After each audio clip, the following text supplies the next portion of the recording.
What's up, guys? It's your boy X back at you again with another video today. Today we're gonna do a little Q&A video. So the first question comes from Emmanuel Tejada. I think I'm pronouncing that right. Don't kill me if I'm not. His question is, can you get a keloid after tattoo on neck? Yeah, you can. Pretty much any part of your body has the capacity, the ability to keloid or hypertrophic scar, post tattoo or post any kind of dermabrasion or wound. If that person's skin is sensitive enough to keloid or hypertrophic scar, or if that wound causes so much damage to the skin tissue that it builds up an overabundance of skin tissue, thereby creating a keloid. Next question comes from MJ7.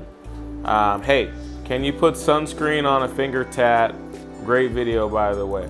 Thank you for that.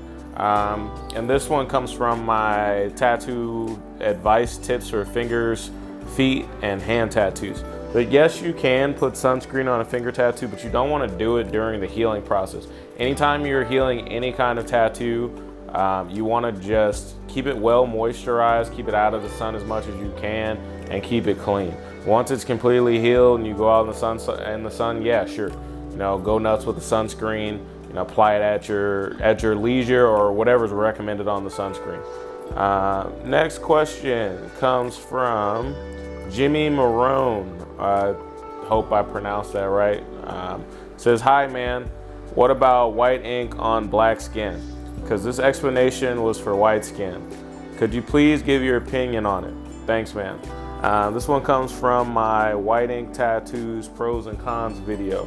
So as far as white ink on dark skin, if you're expecting, a really bright, vibrant tattoo, just because, thinking about having dark skin and then a white ink tattoo against dark skin, you're thinking it's gonna pop out and be super vibrant in your face. It's not. That's just not how things work, because you have to think about the melanin that's in your skin is on the top layer.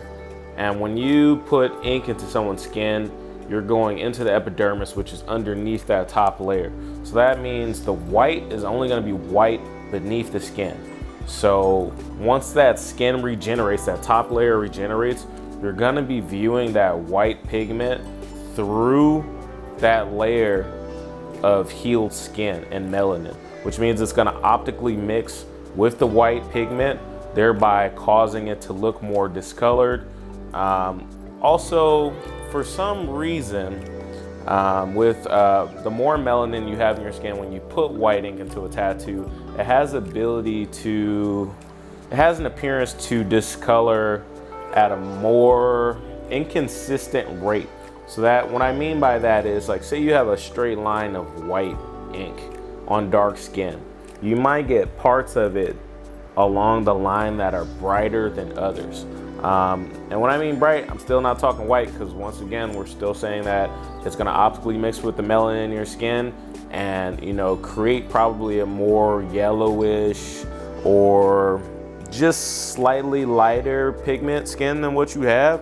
I have a tattoo on my forearm here, and let me see if I can get it to show. But there's white in this tattoo. You'd never know that there was white in this tattoo just by looking at it.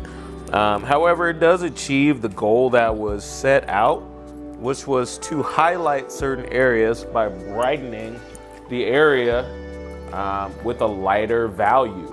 It doesn't necessarily look white, but it looks a little bit brighter, which is pretty much all you really want to do with white ink to begin with, is to reserve it for a highlight color. Yes, it's trendy, yes, it's cool, and everybody wants to get white ink tattoos, or at least a percentage of the population does. But is it gonna hold up over time and look good? Probably not. So it's probably best to use it for what it's intended for, which is just highlighting, high key areas, high value areas in a specific piece on a tattoo.